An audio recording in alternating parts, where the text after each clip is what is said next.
আসসালামু আলাইকুম সুপ্রিয় শিক্ষার্থী বন্ধুরা, দেখো আজকে একটা গুরুত্বপূর্ণ অঙ্ক নিয়ে তোমাদের মধ্যে এসেছি। 56,728 জন সৈন্য দলকে কম থেকে কতজন সৈন্য সরিয়ে রাখলে বা কতজন সৈন্য যোগ দিলে সৈন্য দলকে বড় আকারে সাজানো যাবে। অর্থাৎ এটা যে একটা বর্গমূলের অঙ্ক, তাই না?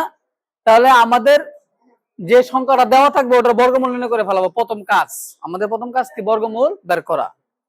তো বর্গমূল বের করা তোমরা সবাই পারো, তারপর আমি একটা গ্লান্স একটু বলতেছি।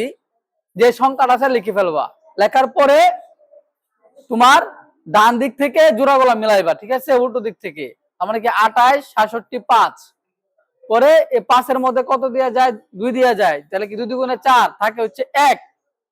তারপর হচ্ছে 2 এর ডাবল হচ্ছে 4। পরে এখানে কত বসালে পরে এর আশেপাশে থাকে 3 বসালে পরে, তার মানে কি এখানেও 3 দিবা, এখানেও 3 দিবা।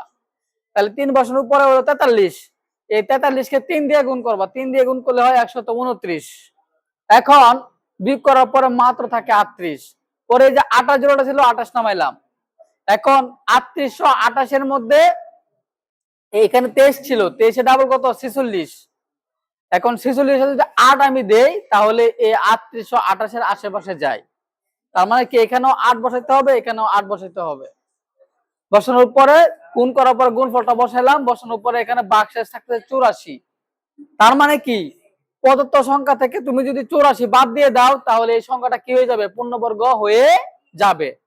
তার মানে প্রথম পার্টে কি করতে হবে? আমাকে 84 জন সৈন্যকে কি করতে হবে? সরিয়ে রাখতে হবে। এখন যদি আমি বলি যে কতজন সৈন্য এখানে যোগ করলে পরে এটা পূর্ণবর্গ হবে, তাহলে নিয়মটা কি?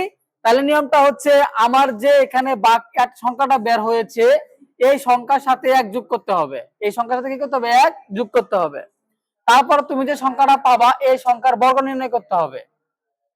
তাহলে বর্গ নির্ণয় করলাম।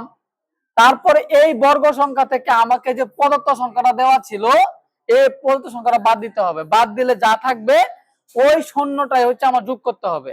তার মানে এইটা যদি আমি এখানে যোগ করে দেই তাহলে এই সংখ্যাটা কি হয়ে যাবে? পূর্ণবর্গ হয়ে যাবে।